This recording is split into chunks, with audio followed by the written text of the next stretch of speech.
and welcome to the Saturday night live stream. Tonight, I want to talk about Checo Perez.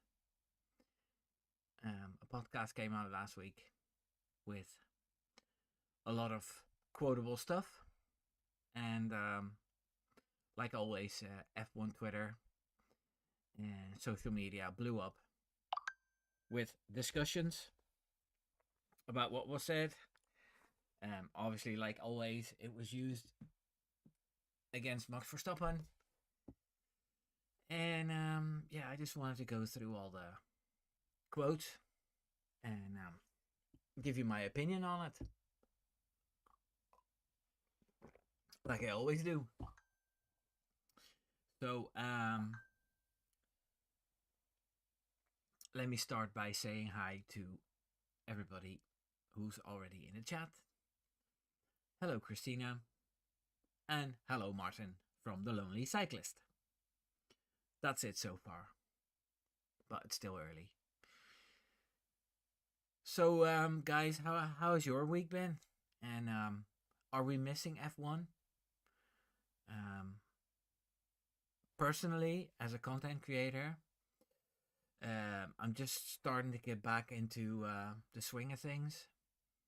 I almost finished a script today for a funny race review.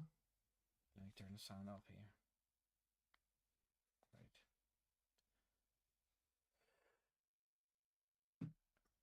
Right. But I just noticed with writing that I used to finish a script in like a few hours, and now I wrote a part and then I did some other stuff, and then the next day I wrote a few things, and then I'm sort of dragging the whole process, and that's also because there's no rush to finish the video because as you can tell by the views on my latest video about Perez and Bottas, there isn't much demand for F1. Well, not on my channel anyway. So, Christina wants to know. Christina's telling us that she's watching Dakar, so you're not missing F1. And Martin is complaining about the Dutch weather. Because, yeah, it's hard to cycle around Utrecht when there's that much snow on the road. Very slippery. I'm glad you haven't fallen and broken an arm or something. And, hey, Polish Eddie. Polish Eddie made it from the start. Very good. Nice. So, I'm just going to fill in a couple of minutes before I start with the content. It's become a bit of a tradition, the Saturday night live stream. And, if I have 15 people watching tonight, that's fine by me. I know at the height of Formula One, there's going to be 40, 50 people watching again. So, that's just how it goes.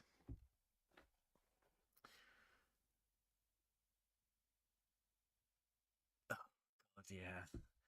You're in the middle of Europe, so, Christina, you've got a lot more snow there. It's pretty special for us in Holland to get like proper snow where people can build snowmen, and and the temperature was 2 degrees below zero all day long, which is unique as well. So I heard today that all the dates for the releases have been given. I think McLaren was the last one to add a date to the livery reveal. So that's always nice. I half expected the FIA to do a big event like they did last year every year, but that didn't happen. And then what else? Red Bull and Mercedes have this little trick to make the ratio of their engines bigger, but now all the teams except the Mercedes driven teams have filed a complaint, and Red Bull is neutral about it. So they haven't filed a complaint. Jesus, Christina, minus 19? That's ridiculous. Are you on the North Pole? Anyway, I was talking about the the complaint. So the FIA is going to look at it on the 22nd of January. But yeah, I think it's too late to demand that Mercedes and their customers and Red Bull powertrains and their one customer, or the teams they supply, to make huge changes just before the season. So I don't think it's gonna. I think it's gonna be allowed for this whole season. Martin says, "Who knows? Red Bull might think new team, new look. Although I doubt it. Well, the new font and the way the logo looks now might point towards a more glossy car, and those glossy Red Bull cars are amazing."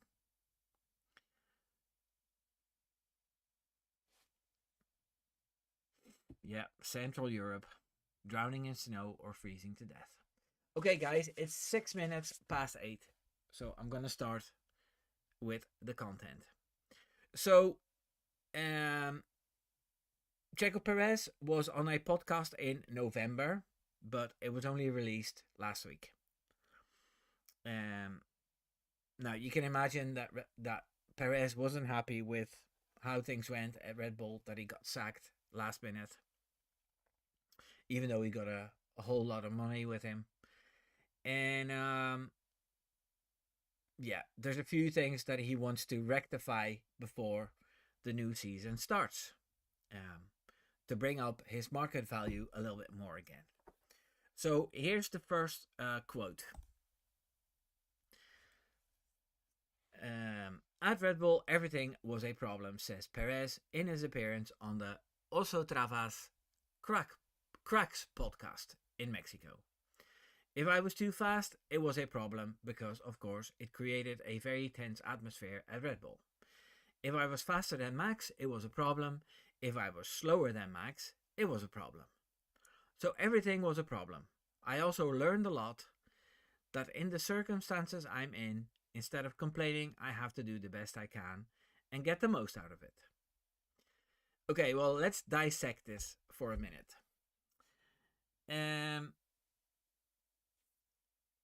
He says if he was faster than Max, it was a problem. Now, this very rarely happened.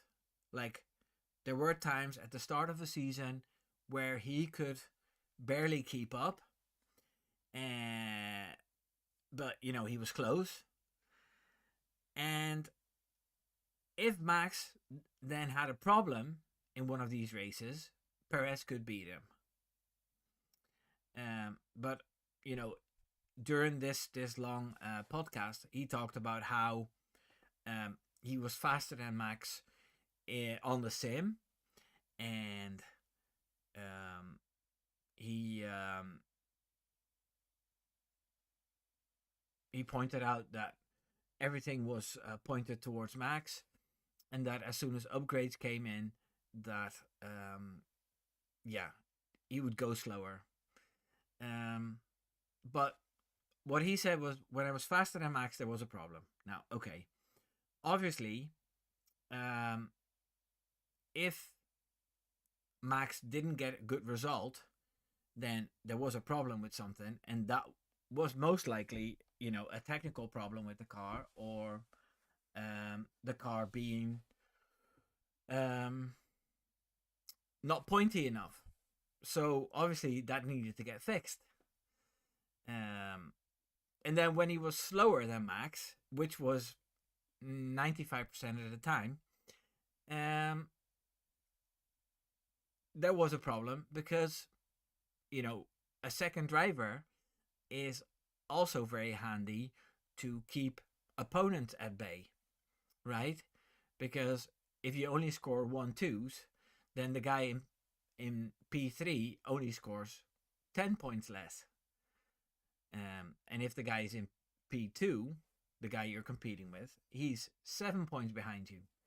So it's good for a second driver to steal points away from the competitors, which Perez, well, didn't do very often.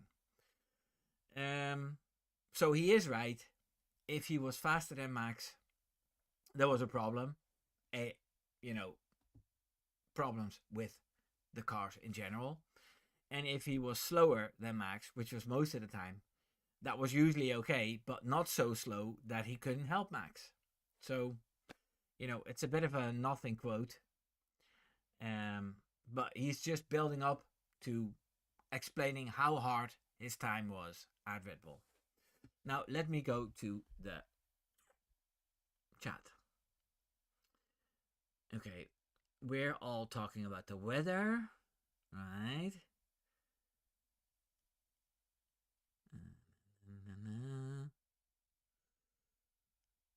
Christina says, I am still surprised Perez wasn't under some serious non-disclosure agreement from Red Bull. And Christina is from the Czech Republic, or Czechia. Nice. Okay, let's go to the next bit of content.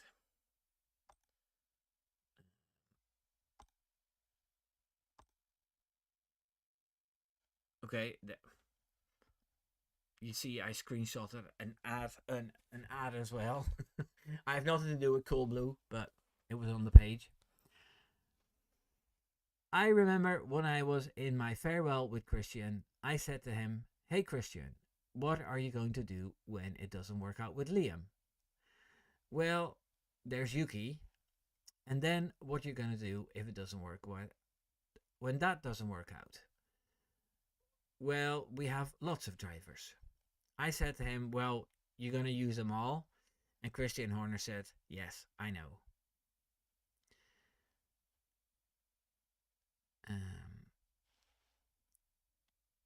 We already knew, but there was already so much pressure that year. Christian had some problems, and it was also a bit that I was a distraction. Nobody talked about anything else but me, about my performance, about how badly I was doing. Okay. Well, Checo Perez was right about replacing him wasn't the solution. The solution was always to fix the car. This is why Max didn't like Perez getting sacked. This is why Max was really angry when Liam Lawson got sacked. And I think if you go all the way back to all the teammates that Max has had, it was always the car. In 2020, the car was very difficult, but Max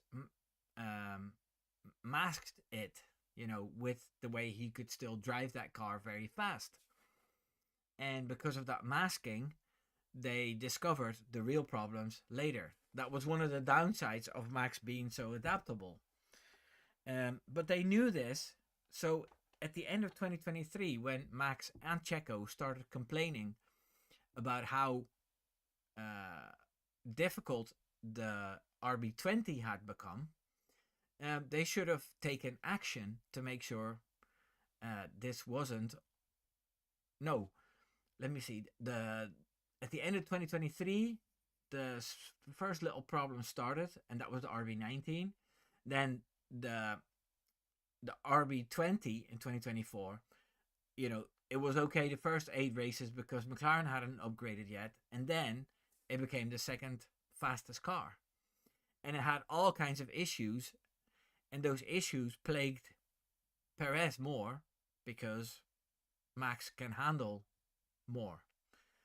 And then Perez also pointed out rightly that, replacing him with Liam Lawson wasn't a solution, and then Tsunoda wasn't a solution. And hopefully, this new car will be a lot less trickier to drive. They've discovered a lot of issues the RB21 had, and they solved it. And that's why Red Bull became competitive again at the end. But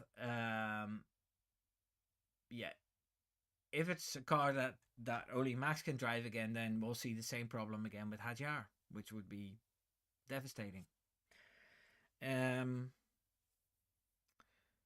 Now, he's also right about how everything that happened to Perez with all the crashes and the Q1 exits and the lack of results, everybody started talking about that. While internally, the whole team was in uproar about what was happening with Christian Horner and Austria and Thailand and Helmut Marko.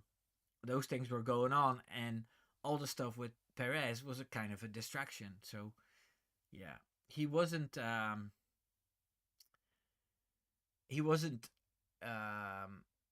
wrong about these things, So, I understand why he's doing this. He's explaining exactly what was going on, and that his sacking was, in a way, kind of unfair, but it was just the circumstances. And he also says that he learned that even though it looked like there was a lot of things going against him, he was in a team with a number one driver that wasn't him. He was in a team with a lot of turmoil.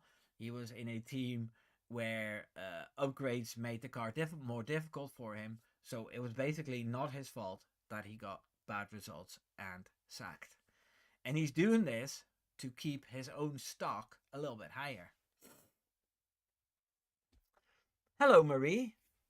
Good morning to you in faraway New Zealand. Eddie says Perez was only good in Baku and I think Singapore because Max was setting up his sweet spots on the car, right? Yeah, I remember a Baku race where Perez was quicker and then Max was trying all these kinds of setups and then he got it and he became way faster than Perez. And then came the Miami race and yeah, he started from P13 or something or P9 and he beat Perez and he pointed at his car with that weird stripy livery. I remember that. Eddie says, after Baku 2023, I think Max said he's never ever letting Sergio finish in front of him again. And he stayed true to that. Yep. Oh, guys, by the way, I think I can give away memberships again because it's a start. It's a new month. Yes.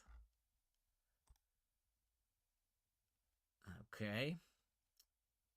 Here's the first 5. Hey, Eddie! You became a member while you were here. That's amazing. Max, Flashheart, Gani, SSK, and Adijaniak. Okay. And I'm going to do another one.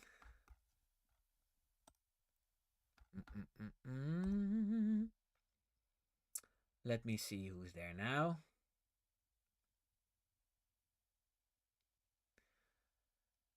Josh. The Yosti Band. That's a name I can't. Cachorro Araña Gamer. Yeah. Just a Bottom Feeder. And Aiden.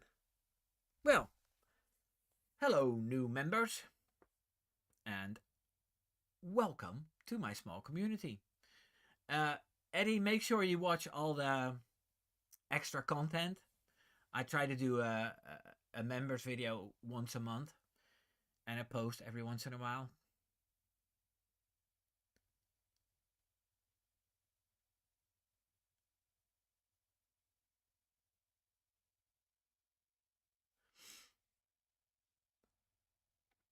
Hey Eddie, don't worry about supporting my channel.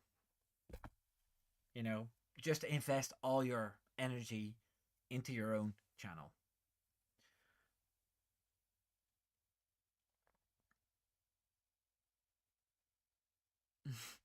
Yeah, the Osti band, Martin, they were cool. For people that don't know, in the Netherlands, there's a band made up with people with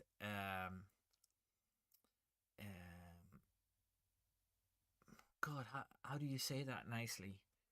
People with Down syndrome and people with a disability. Yes, mental disability. Yeah. So there's a bunch of synthesizers and drums and guitars and all kinds of instruments, and they made all these instruments with colored tape, and then they know that at certain points they have to press blue, orange, yellow, and then all together they make music, and it helps them.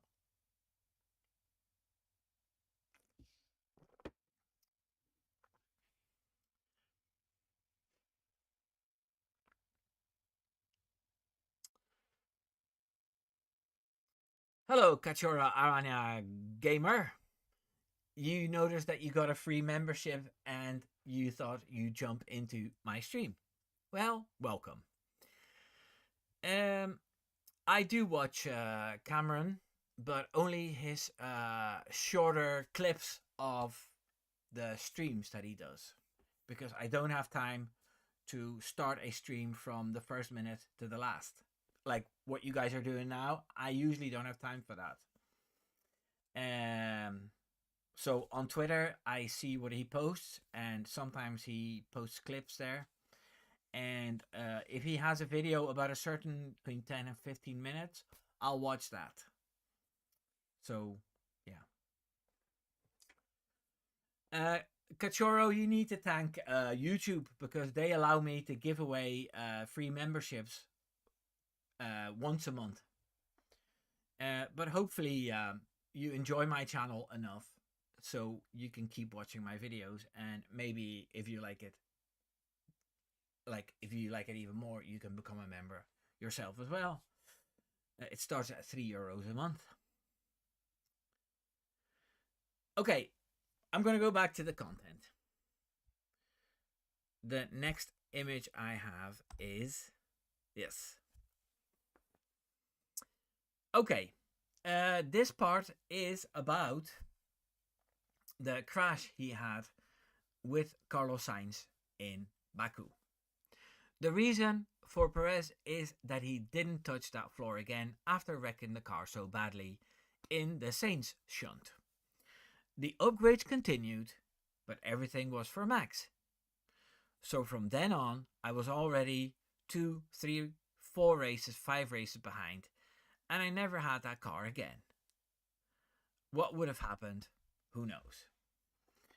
Okay, well, what he's doing here is sort of playing the victim that Red Bull was really mean for not giving him the new upgrades.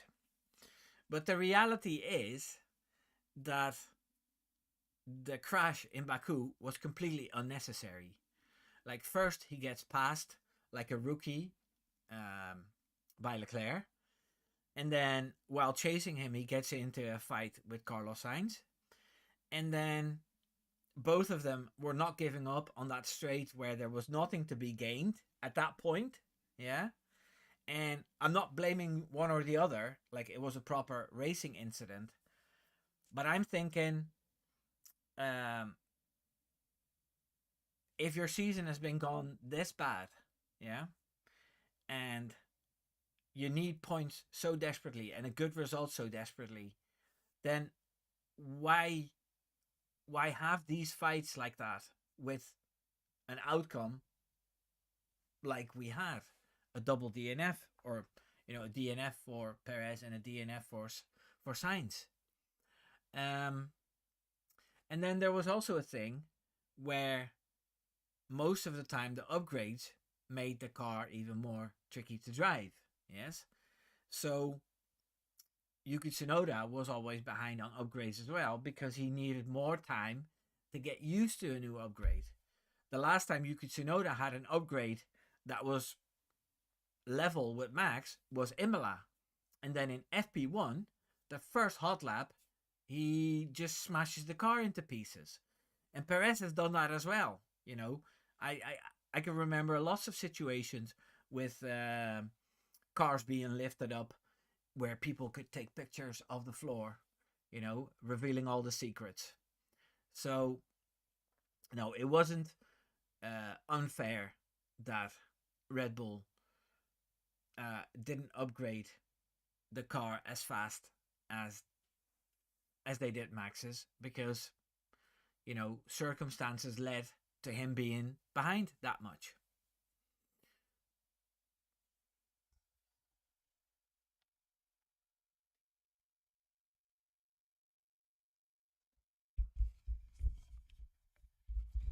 I had problems with my microphone last week, and then I taped it so it won't fall out again. So I'm a bit surprised that you say I have a stutter in my. Okay, but let me see what the chat is saying.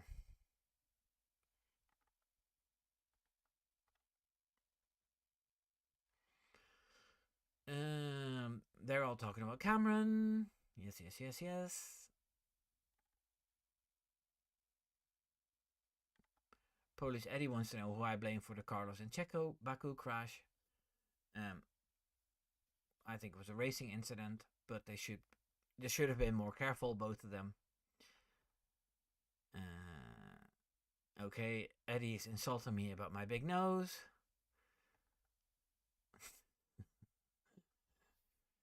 Right, back to the content. Um, what's happening here?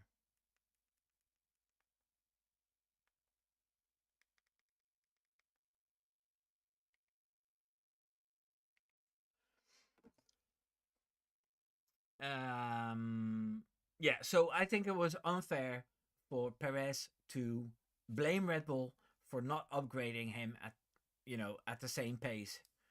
Um, as we all know, in 2024, Max had a lead, and McLaren and Norris were chasing him really, really hard with a much faster car. So they needed to put all their eggs in the basket of Max because Perez was too far behind already, and they didn't criticize him that badly for it. You know, the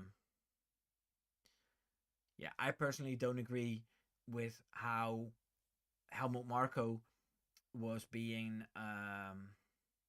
slaughtered in the media for saying that people from different countries have different attitudes, you know, um, because that's just a fact that somebody from Germany is way more intense and busy with timekeeping than somebody from Mexico, and that somebody from Holland, like Max, is way more direct and to the point than somebody from England who like to talk around things, to say things in a more subtle way.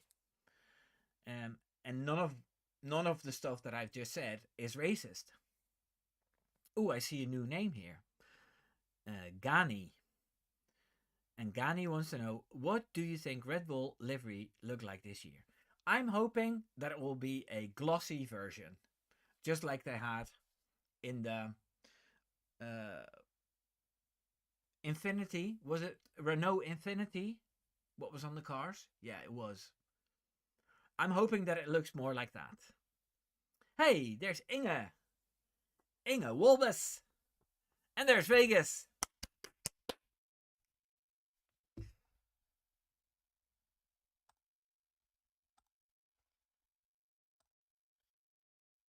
Thank you. Ooh.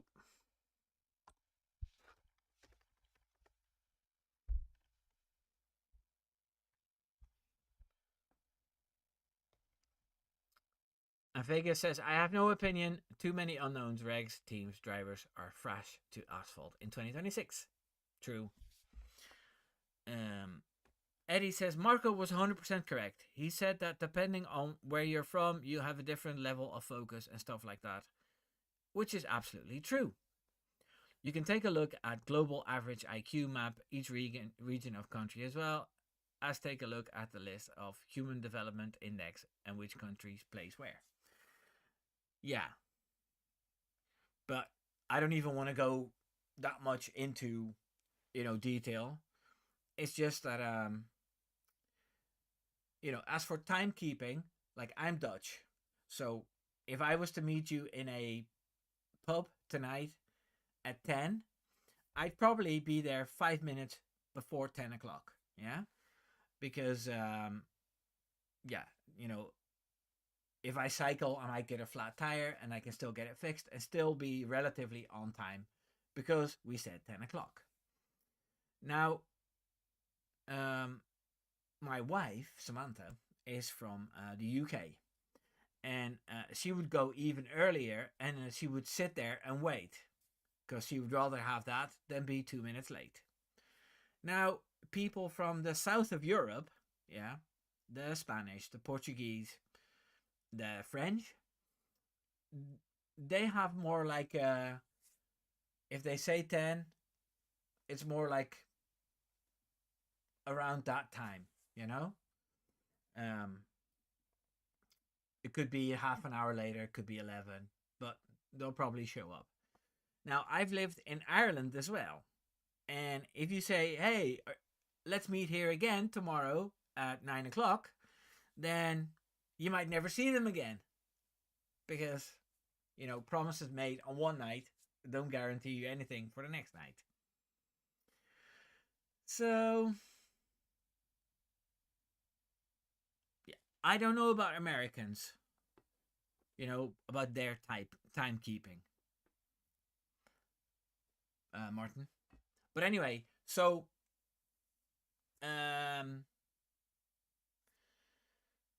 all I'm saying is, as for timekeeping, many people from different countries have many different customs, and it's not racist to say that. Okay, let's go to the next picture that I've screenshotted. Okay, yeah, this is about when Perez was hired, and I think this is significant because Perez already knew what he was getting into when he had no job at the end of 2020. So he says, when I first sat down with Christian, he said to me, look, we're going to race with the two cars because we have, due to the regulations. Oh, because we have to, due to the regulations. But this project was created for Max. Max is our talent. He elaborated with an analogy to make his point clear. It's like if Carlos Slim makes a team and I'm his driver and you hire a Dutchman then. It's exactly the same thing. Now, why is this significant to me? When Perez was out of a job after Racing Point sacked him for no reason and put world champion Vettel in, Red Bull hired him and said, look, it's Max's project. He's the number one driver. Take it or leave it. And he took it. So now, years later, after he's made millions there, he's won 5 races there, he's had like 27 podiums. He had a good spell there as well. He won Monaco. Not many drivers can say that. Now he complains about the way he was treated. But this is what was pointed out to him from the start. That it was Max's project. And Red Bull would have been very foolish to have dumbed the car down for Perez to get a better result out of it and then hamper Max.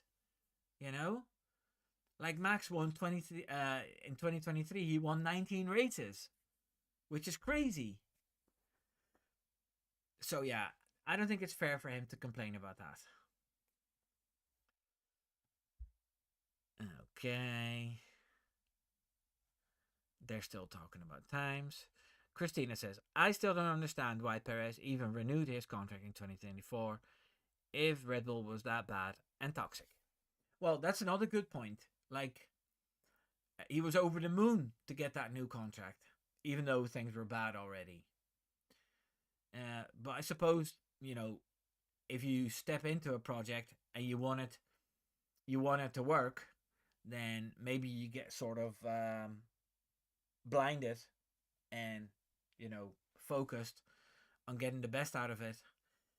And perhaps if he had stayed in that car, he would have done better than Yuki and Liam Lawson. Well, he would have done better than Liam Lawson, that's for sure. Cachorro says Red Bull didn't push really towards Max in car development. They just tried to make the fastest car, and it just turns out that the fastest car is a pointy, oversteery car that didn't suit Checo. Exactly, 100%. This is exactly what happened. And one of the reasons why I don't understand is that Perez always likes understeery cars. Yeah?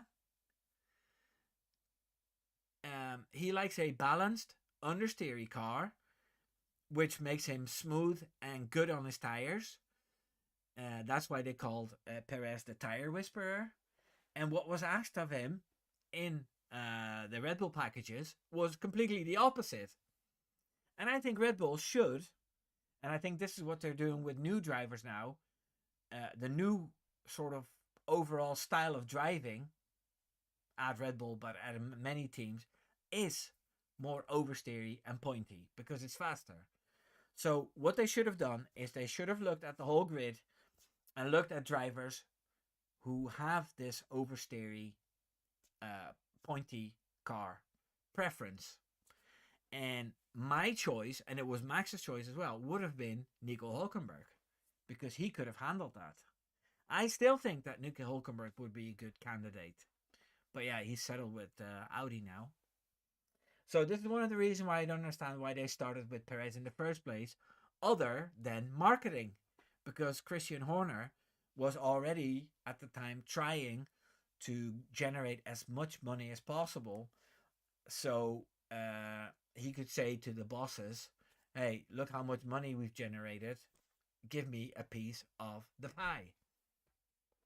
And that never happened. Okay, let me see what the chat is saying.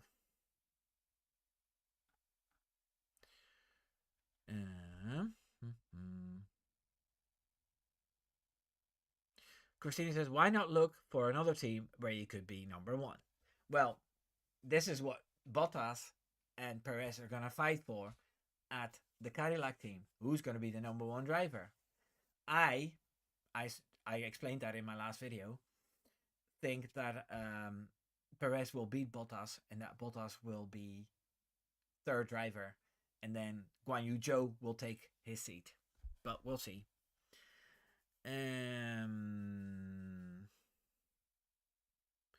Eddie says Barrichello signs of the same contract with Ferrari and he never complained about it. He understood what his role was and he was thankful to be in a car which he was capable of achieving wins. Exactly. Okay.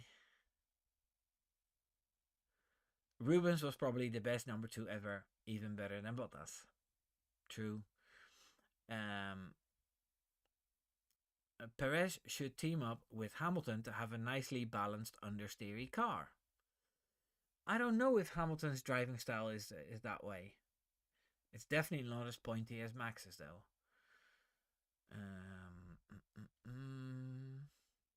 Okay. You guys keep talking about Rubens Barrichello. I'm gonna do my last screenshot. This is Checo Perez talking about the year that he wasn't driving. I think it has been my best year in Formula 1. The one I didn't race and the one where everyone realized how successful I was. And today, what was achieved at Red Bull has more value. Okay. Now,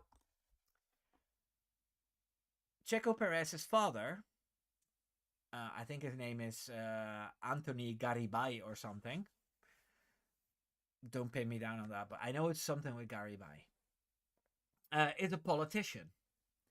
And with this quote, what he just said here, he reminds me of a certain politician, one in America, um, where you say something kind of outrageous, and you know the people that are against you won't accept it. The people who are indifferent won't care about it either. But your fans, or fans that you might be losing, they all go for it. Yes? So for Checo Perez to say, hey, people will realize now how much I've meant for Red Bull and how good I was for Red Bull because they've seen how shit the other drivers did, is a very political statement. Um, and people do tend to forget how bad it was that Checo Perez, in a car that won the World Championship, finished P8. And he was out of Q1, I don't know how many occasions, and he didn't make it into Q3 on another load of occasions. And he had races where things looked promising and he crashed, and there were races where things looked promising and he had a slightly slower pit stop and everything came tumbling down again. There was never a race where Perez had a bit of a setback, but he still managed to get a super duper result out of it. And yeah, he, what he's saying now, he's trying to make everyone believe that his last stint at Red Bull wasn't all that bad, which it was. He's lucky that the guys after him did a worse job. So yeah. Um, in conclusion of the actual content, Perez is getting ready for the new season. Um, he left F1 for a year while his stock was really low. They've waited long enough for everybody for the dust to settle, and now he's building himself up again. And rightly so, because these guys are not just drivers, but they're also a brand. And he wants Mexico to run around with Cadillac caps with an 11 on it and shirts, and he wants people to get very excited again to see a Mexican on the grid.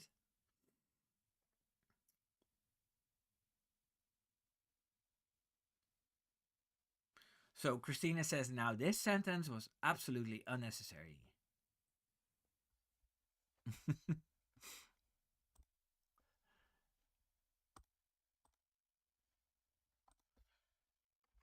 Thanks again.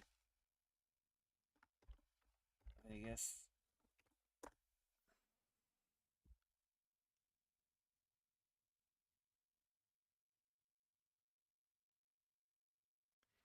I'm sorry, I'm a little bit too tabloidy, but you know, if the race can post about it, I can talk about it. Fair is fair. And I do have an opinion on things, and maybe I should be a little bit more subtle about it, but I can't. So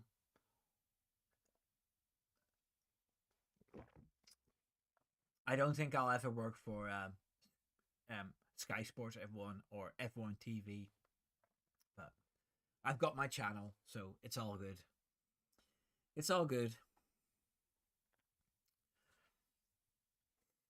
So yeah, that's pretty much the conclusion of what I wanted to say. That Perez has been saying all these things to build up his stock again after being sort of destroyed. Cachorro, I'm not leaving yet. I'm not leaving yet. I usually quit at 9 o'clock, so we still got 15 minutes.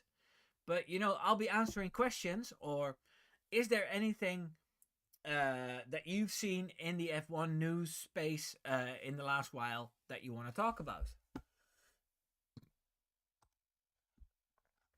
Mm-mm-mm.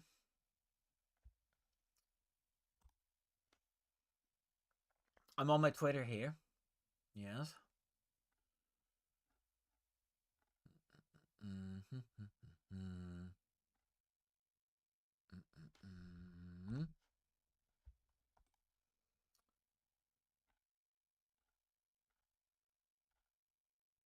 Let me see if I can find any interesting news. And I'll be answering questions as well. Hey, there's Samantha, my wife. Uh, she was away bringing our son to a party. That's why we didn't see her. I missed you, Samantha. Mm-mm-mm.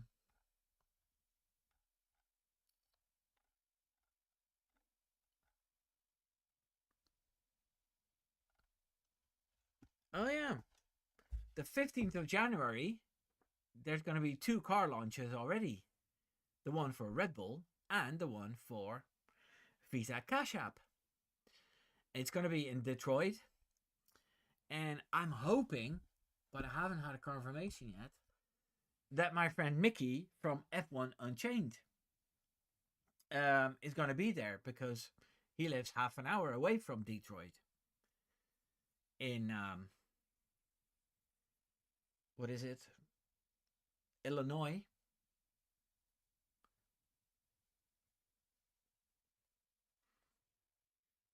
Oh no, Michigan. Detroit, Michigan. Mm-hmm. Okay, Cachorro says there was a comparison that Checo made of Red Bull and Max to himself in an F1 financed by Carlos Slim. Yes, I read that out. That if Carlos Slim had made a team and Sergio Perez was the first driver, then he would get all the attention and better upgrades, and then the Dutchman coming in would play second fiddle. Eddie says Ferrari and Red Bull will shock us the most with their new liveries for 2026. Well, I think Ferrari's going to go red. What do you think? Ooh, Samantha wants to see a black and gold livery. But Samantha, you haven't even seen the movie yet. I'm going to download it tonight.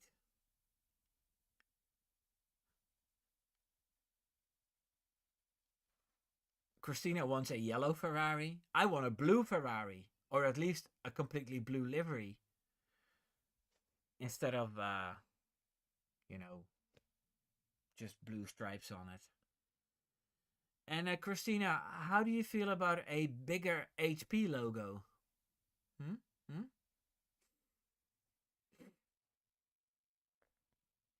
Oh, Cachorro. Cachorro Aranya Gamer. Where are you from? Let me guess. Spain?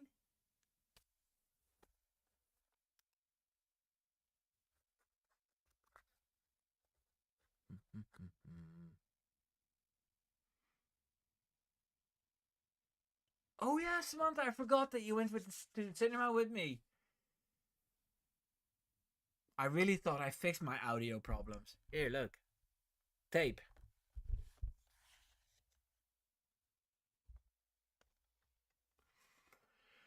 Oh dear.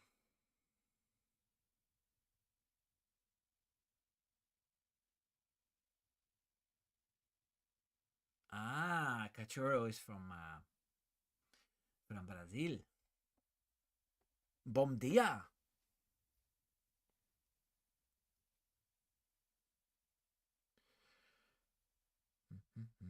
So, guys, have you seen any Formula One news that we can discuss?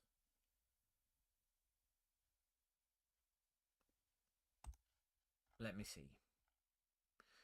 Oh, Mercedes done a mission statement. It says, "You, our fans, are woven into the fabric of who we are. As we move into a new era, we commit to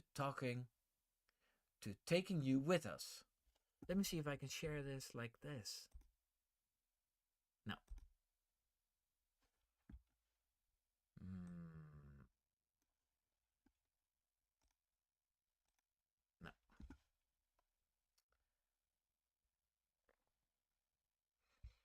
closer to the action, the innovation, and the ambition that drives us. Our journey is one of constant evolution, driven by performance, shaped by integrity, and elevated by sophistication. Across the year, we will open new doors, share perspectives, and bring you closer to the heart of our bases at Lauda and Morgan Drive. We've got new dreams to achieve, and we want you to be part of our team. And everybody's wondering why they're making statements like that. Is there a scandal coming up, and they're already sort of preparing people for it, or are they gonna start a new project for women only, or it's so strange. Oh, and I also read that the Honda engine has issues, and they need more time to get up to scratch. So, ooh, Vegas. See you next Saturday, and hopefully in the comments of.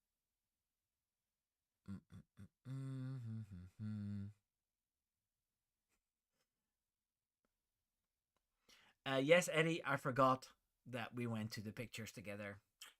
I'm stupid.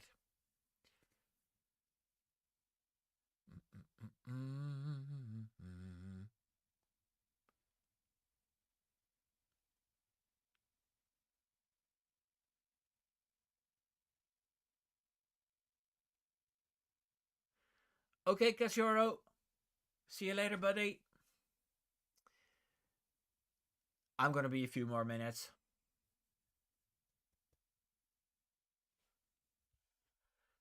Christina says, it sounds like the thing our boss wrote to us as a New Year wish.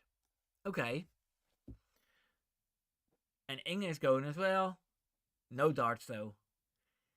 Well, thank you for joining again, Inge.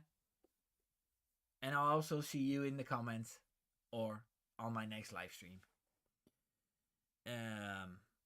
But you know what? I've run out of things to talk about, and I think it's just time for us to say goodbye. Nice little stream.